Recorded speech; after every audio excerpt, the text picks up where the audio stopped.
أعوذ بالله من الشيطان الرجيم. بسم الله الرحمن الرحيم. وإلى مدين أخاهم شعيبا فقال يا قوم اعبدوا الله وارجوا اليوم الآخر ولا تعثوا في الأرض مفسدين فكذبوه فأخذتهم الرجفة فأصبحوا في دارهم جاثمين. وعادا وثمود وقد تبين لكم من مساكنهم وزين لهم الشيطان أعمالهم فصدهم عن السبيل وكانوا مستبصرين. وقارون وفرعون وهامان ولقد جاءهم موسى بالبينات فاستكبروا في الأرض وما كانوا سابقين. فكلا أخذنا بذنبه فمنهم من أرسلنا عليه حاصبا ومنهم من أخذته الصيحة ومنهم من خسفنا به الأرض ومنهم من أغرقنا وما كان الله ليظلمهم ولكن كانوا أنفسهم يظلمون. صدق اللہ العظیم. یہ سورۃ العنکبوت کی آیت نمبر 36 سے آیت نمبر 40 تک 5 آیتیں آپ حضرات کے سامنے تلاوت کی گئی ہے. اس سورت کی ابتدا سے اللہ پاک نے اپنے مختلف پیغمبروں کے واقعات اور قصوں کو بیان فرمایا. 3 پیغمبروں کے تذکرے گزرے. سب سے پہلے حضرت نوح علیہ السلام کا، پھر حضرت ابراہیم علیہ السلام کا، اور پھر حضرت لوط علیہ السلام کا. آج کی جو آیات ہیں اس میں بھی اللہ پاک نے چند پیغمبروں کا تذکرہ فرمایا ہے، لیکن بالکل اجمالاً اختصار کے ساتھ، اس لیے کہ قرآن کریم کے مختلف مقامات پر ان پیغمبروں کے واقعات، قصے، حالات تفصیل سے آ چکے ہیں. چونکہ قرآن کریم کتاب ہدایت ہے، ایک درس عبرت ہے، ایک انسان کے لیے جو چیز مقصد کی ہے اور فائدے کی ہے، جس سے انسان کو فائدہ پہنچ جائے، قرآن کریم اس کو بالکل اختصار کے ساتھ بیان کرتا ہے، تفصیلی باتیں نہیں. ان 5 آیات میں بھی اللہ پاک نے مختلف پیغمبروں کے تذکرے فرمائے، اور پھر جن امتوں کے پاس وہ گئے ان پر کیا حالات پیش آئے اس کو ذکر کیا، اور اس پر جو پکڑ آئی اس کو بھی ذکر کیا. ان آیات کا ترجمہ ہے وَإِلَى مَدْيَنَ أَخَاهُمْ شُعَيْبًا، اور ہم نے بھیجا مدین والوں کی طرف ان کے بھائی شعیب کو، حضرت شعیب علیہ السلام. مدین یہ علاقہ ہے، علاقے کا نام ہے. یہاں جو پیغمبر مبعوث ہوئے وہ کون ہے؟ حضرت شعیب علیہ السلام. جب وہ گئے فقال، تو فرمایا یا قوم اعبدوا اللہ، اے میری قوم تم اللہ کی بندگی اختیار کر لو، وارجوا الیوم الآخر، اور آخرت کے دن کا خوف رکھو، ڈرو، ولا تعثوا فی الارض مفسدین، اور زمین میں فساد پھیلاتے مت پھرو. اس لیے کہ اس قوم کے اندر جو مرض تھا آپ حضرات نے سنا ہے کہ وہ ناپ تول میں کمی کا مرض تھا. ناپ تول میں کمی کرتے تھے، لوگوں سے پیسے پورے لیے لیکن چیز کم کر کے دے دی. یہ ایک بہت بڑا گناہ ہے. فَكَذَّبُوهُ، تو انہوں نے اپنے پیغمبر کو جھٹلایا. فَأَخَذَتْهُمُ الرَّجْفَةُ، نتیجہ یہ نکلا کہ ان کو ایک زلزلے نے پکڑ لیا. رجفہ کہتے ہیں زمین ہلا دی گئی، زلزلہ آ گیا. فَأَصْبَحُوا فِي دَارِهِمْ جَاثِمِينَ، تو ہو گئے اپنے گھروں میں منہ کے بل گرے ہوئے. زلزلہ آیا، سب کے سب منہ کے بل گر کے ہلاک ہو گئے، اوندے منہ پڑے ہوئے. وَعَادًا وَثَمُودًا، اور ہم نے ہلاک کیا قوم عاد کو بھی اور قوم سمود کو بھی. اب آپ حضرات کو معلوم ہوگا کہ قوم عاد کی طرف جو پیغمبر گئے ان کا نام کیا ہے؟ حضرت ہود علیہ السلام، ہود علیہ السلام. اور قوم سمود کی طرف جو پیغمبر گئے ان کا نام کیا ہے؟ حضرت صالح علیہ السلام. ان دو قوموں کو بھی اللہ پاک فرماتے ہیں ہم نے ہلاک کر دیا. وَقَدْ تَبَيَّنَ لَكُم مِّن مَّسَاكِنِهِمْ، اور ان کی جو ہلاکت کی جگہ ہیں جہاں ان کی رہائش تھی وہ بالکل تمہارے سامنے ہے. اللہ پاک اہل مکہ سے کہہ رہے ہیں وہ تمہارے سامنے ظاہر ہے، اس لیے کہ جب تجارت کے لیے شام جاتے ہو واپس آتے ہو اسی راستے پر تمہارا گزر ہے. تمہارے سامنے قوم عاد کے کھنڈرات بھی ہیں، قوم سمود کے کھنڈرات بھی، اپنی آنکھوں سے ان کو دیکھتے ہو. ان کے ساتھ یہ معاملہ کیوں ہوا؟ فرمایا وَزَيَّنَ لَهُمُ الشَّيْطَانُ أَعْمَالَهُمْ، شیطان نے ان کے برے اعمال ان کے سامنے مزین کر دیے، خوبصورت بنا دیے. یہ شیطان کا ایک وار ہوتا ہے کہ انسان بدعملی کرتا ہے لیکن وہ ایک ایسا نقشہ بنا لیتا ہے کہ انسان کی آنکھوں میں وہ برا عمل اچھا لگنے لگتا ہے. مزین کر دیا. فصدہم عن السبیل، لہٰذا انہیں روک دیا حق کے راستے سے. وکانوا مستبصرین، حالانکہ وہ عقل مند لوگ تھے. یہ بات بڑی قابل غور ہے دوستو. اللہ پاک فرما رہے یہ جو ہلاک ہوئے قوم عاد قوم سمود یہ عقل مند لوگ تھے، پھر بھی شیطان کی باتوں میں آئے، ہلاک ہو گئے. وقارون وفرعون وہامان، اور ہم نے ہلاک کیا قارون کو اور فرعون کو اور حامان کو. ان تینوں کا زمانہ ایک ہے. اصل جو بادشاہ ہے وہ ہے فرعون، اور اس فرعون کا خاص وزیر ہے، اس کا نام ہے حامان.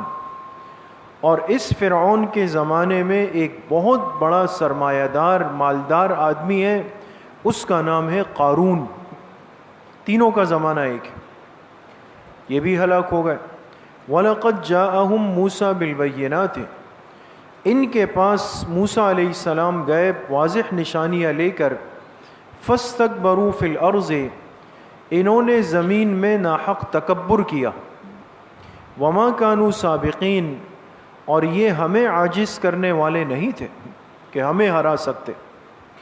فَكُلًّا أَخَذْنَا بِذَنبِهِ، اب تمام واقعات کا خلاصہ دوستو اللہ پاک فرماتے ہیں ان سب کے سب کی ہم نے پکڑ کی بسبب ان کے گناہوں کے. فَمِنْهُمْ مَنْ أَرْسَلْنَا عَلَيْهِ حَاصِبًا، اب پکڑ کی شکل مختلف تھی.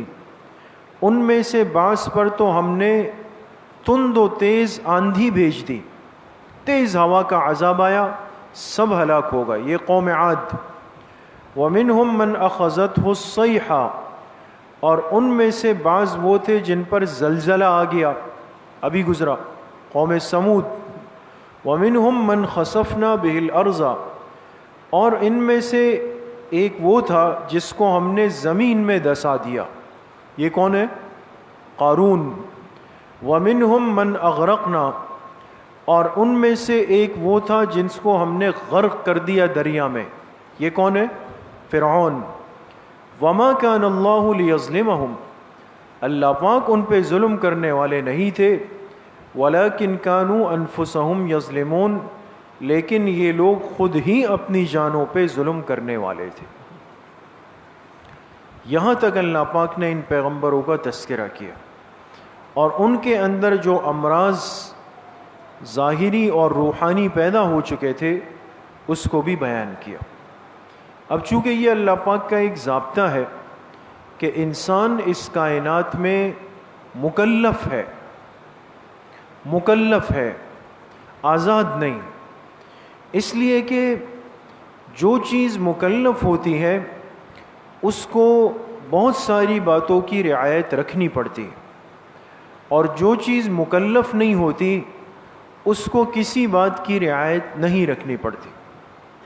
اب آپ دیکھیں نا، آپ نے ایک مسئلہ سنا ہوگا، لوگ کہتے ہیں بھئی بچہ معصوم ہے، مکلف نہیں ہے. سنا ہے نا؟ لیکن عاقل بالغ انسان کیا ہے؟ مکلف ہے۔ اب یہ سامنے مسجد کی سیڑھیاں ہیں جہاں سے مسجد کی حد ہے، اور اس سے 1 سال 1.5 سال 2 سال کا بچہ آپ کے سامنے داخل ہوا اور اس کے پیر میں چپل تھی، جوتوں سمیت چپلوں سمیت وہ اندر آیا، تو اس بچے کی پٹائی کریں گے آپ؟ نہیں کریں گے۔ ڈانٹیں گے؟ نہیں۔ سمجھدار آدمی کیا کرے گا؟ اس بچے کو پکڑ کے اس کے پیر سے جوتے خاموشی سے نکال کے الگ کر کے رکھ دے گا۔ لیکن اگر ایک اچھا خاصا سمجھدار آدمی آیا اور وہ اپنے جوتوں سمیت جو ہے مسجد کی طرف رواں دواں ہے، تو 10 آدمی اس کی طرف دوڑیں گے اور ان سے کہیں گے کہ آپ کو اتنا شعور نہیں ہے، سمجھ نہیں ہے، مسجد کے ادب نہیں ہے۔ سوال یہ کہ یہی کام اس بچے نے کیا، اس پر کوئی غصہ نہیں، بڑے نے کیا، اس پر 10 آدمی چڑھ دوڑے۔ وجہ؟ بچہ مکلف نہیں، بڑا مکلف ہے، اور جو مکلف نہیں ہوتا اس پر پابندی نہیں ہوتی، جو مکلف ہوتا ہے اس پر پابندیاں ہوتی۔ چونکہ عقل و بلوغ کے بعد انسان تکلیف اور مکلف والی زندگی میں داخل ہو جاتا ہے، اور جب انسان مکلف بن جائے تو اس کو بہت ساری باتوں کا، پابندیوں کا خیال رکھنا پڑتا ہے اور اس کی رعایت رکھنی پڑتی ہے۔ یہی تو وجہ ہے کہ بھئی ہم کسی ادارے میں ملازمت جب کرتے ہیں تو وہ آپ سے کہے کہ بھئی یہ ہمارے ادارے کا یونیفارم ہے، آپ اس کے بغیر اس گیٹ سے اندر پیر بھی نہیں رکھ سکتے۔ آج تک کوئی ہے جو کہے کہ جی میں ادارے میں تو ہوں لیکن میں آزاد ہوں، میری مرضی میں گھر کے کپڑوں میں آؤں، میں رات کے نیند کے کپڑوں میں آ جاؤں؟ کیا خیال ہے، کہہ سکتا ہے؟ نہیں کہہ سکتا، چونکہ اس ادارے نے اس کو مکلف بنا لیا اور یہ اس کے ماننے کا پابند ہے۔ اسی طریقے سے ایک سادہ سی بات ہے، آج دنیا اس کے پیچھے اتنی پاگل ہے کہ انسان کہے بھئی ہم آزاد ہیں، عورتیں کہے جی ہم آزاد ہیں، اور آزادی کا مطلب یہ کہ ہم جس طرح چاہے رہیں، جس طرح چاہے جیے اور جس طرح چاہے زندگی گزار لیں، تو یہ خود اس انسان کی زندگی بھی اس کو قبول نہیں کرتی۔ یہ جو آج اس چیز کا علمبردار بن کے نکلتا ہے یا نکلتی ہے، اگر یہ کسی 30-40 ہزار والے تنخواہ والے ادارے میں ہو، وہاں یہ بات یہ زبان سے نہیں نکال سکتا۔ وہاں اس کو پتہ ہے کہ میں یہاں پر قابل قبول ہوا ہوں ایک فارم پر سائن کر کے، لیکن یہ سارا مذاق اور تماشا اللہ کی کائنات میں انسان اللہ کے سامنے کر رہا ہے، اتنا جری ہو چکا ہے۔ تو انسان چونکہ مکلف ہے تو اللہ پاک نے اس پر، اس دنیا کے نظام کے درست رکھنے کے لیے بہت ساری پابندیاں لگائی، اس کو منع کیا ان چیزوں سے جس سے ایک نظام متاثر ہوگا۔ ناپ تول میں کمی کرنا، اگر ایک تاجر کہے جی میری دکان ہے، میرا سودا ہے، میری چیزیں ہیں اور میں دھوکہ کر رہا ہوں، میری مرضی، تو کون مجھے روک سکتا ہے؟ تو کوئی بھی اس کو قبول نہیں کرے گا، اور کہا جائے گا کہ آج آپ کر رہے ہیں، کل آپ کا پڑوسی کرے گا، کل پوری مارکیٹ کرے گی، چوتھے دن پورا کراچی شہر کرے گا۔ آپ کے اس دھوکے کی وجہ سے پورے شہر کا تجارت کا، خرید و فروخت کا نظم متاثر ہو جائے گا، تو لہٰذا اس کو کنٹرول کیا جائے گا۔ تو اس لیے ہر وہ عمل جو معاشرے کے نظام کو، سسٹم کو خراب کرے، وہ قابل قبول نہیں ہے دوستو۔ اللہ پاک کی طرف سے جتنی پابندیاں لگی ہے، نعوذ باللہ وہ کوئی ظلم نہیں، وہ انسان کو انسانیت کے دائرے میں صحیح رخ پر رکھنے کا ایک اصول ہے۔ اور آج ہم کھلی آنکھوں سے دیکھ سکتے ہیں کہ جہاں ان اصولوں کی خلاف ورزی ہوئی، وہاں زندگی انسانیت کی نہیں رہی، حیوانیت میں تبدیل ہو گئی، حیوانی زندگی بن گئی۔ انسان انسان سے خوف زدہ ہے، بچے بچیاں محفوظ نہیں ہیں، انسان کی عزت جان مال محفوظ نہیں ہے، اور اس کو خراب کرنے والا کوئی باہر کا دشمن نہیں، اپنے لوگ ہیں۔ یہ ساری تباہی کیوں مچی، یہ خرابیاں کیوں پیدا ہوئی دوست؟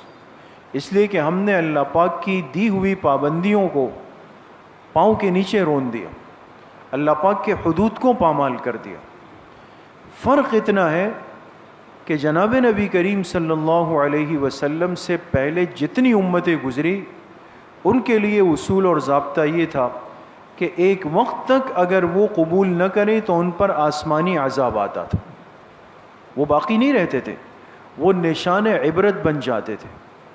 لیکن آخری امت آئی تو حضور علیہ الصلاۃ والسلام نے اللہ پاک سے کچھ دعائیں مانگی، ان میں سے ایک دعا یہ بھی تھی کہ اللہ جس طرح پچھلی امتوں پر آپ نے آسمانی عذاب بھیجا، میری امت کو آسمانی عذاب سے محفوظ فرما۔ تو اللہ کے پاک پیغمبر کی دعا کے طفیل آج امت محفوظ ہے، لیکن اجتماعی عذاب تو نہیں آئے گا، آسمان سے عذاب نہیں آئے گا، لیکن اس کے جو خارجی نقصانات ہیں وہ ضرور نظر آئیں گے، اور وہ نظر آتے ہیں دوست۔ اس لیے اللہ پاک ان امتوں کا بار بار تذکرہ فرماتے ہیں کہ دیکھیں انہوں نے یہ کیا، ان پر یہ پکڑا، یہ کیا، یہ پکڑا، یہ کیا، یہ پکڑا۔ ایک بات۔ دوسری بات، لفظ آیا وَكَانُوا مُسْتَبْصِرِينَ، اس کا ترجمہ آپ نے سنا کہ یہ جتنے ہلاک ہوئے یہ کوئی جاہل، پاگل، دیوانے، ان پڑھ نہیں تھے۔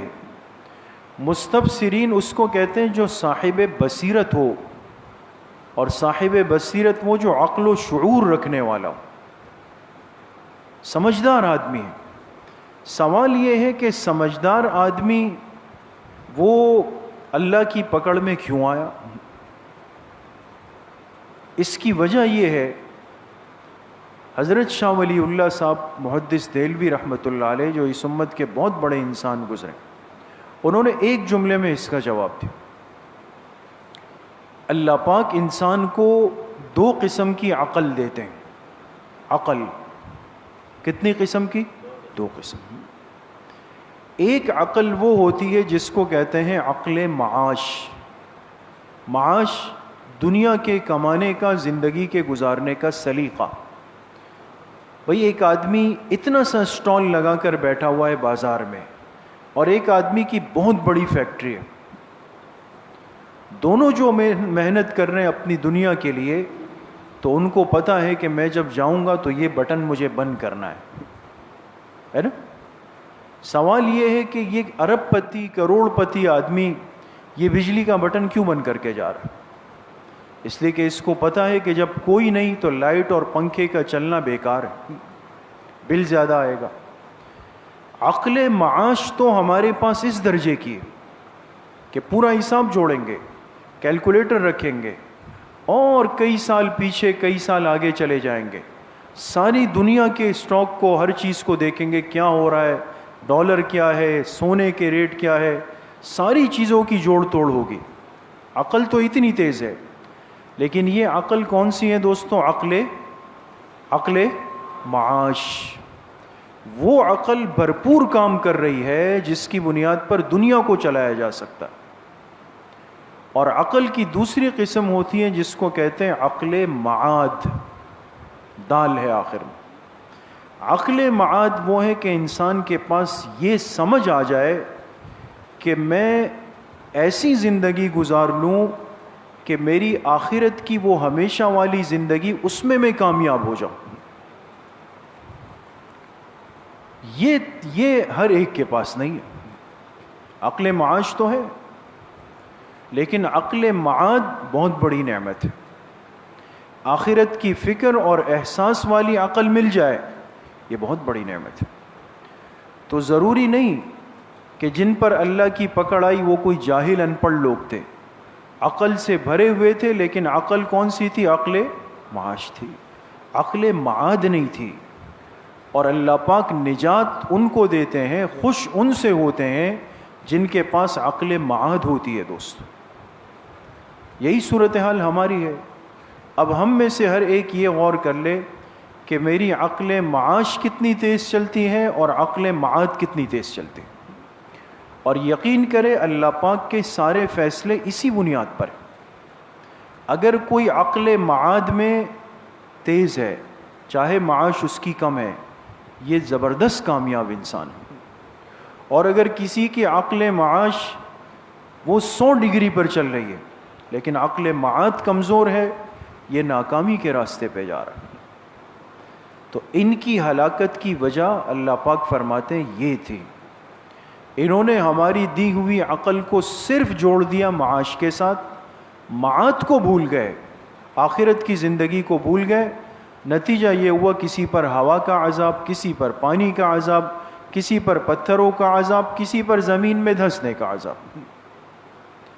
تو فکر آخرت اور آخرت کے بنانے کے لیے کوشش کرنا، یہ ایک صاحب ایمان کی اصل زندگی بھی ہے اور اصل ذمہ داری بھی ہے۔ انسان دنیا کی محنت کرے، کوشش کرے، رزق حلال میں اپنی عقل لگائے، لیکن اس کے ساتھ ساتھ اللہ پاک کی ذات سے دور نہ ہو، اللہ سے غافل نہ ہو، اپنے دین سے غافل نہ ہو، اعمال سے غافل نہ ہو، اللہ پاک کو بھولے نہیں۔ جب انسان دونوں کو ساتھ لے کے چلتا ہے، یہ نور علی نور ہے، یہ بڑا قیمتی انسان ہوتا ہے۔ اللہ کریم مجھے بھی آپ سب کو صحیح عمل کی توفیق نصیب فرمائے۔ الحمدللہ رب العالمین، والصلاة والسلام علی رسول۔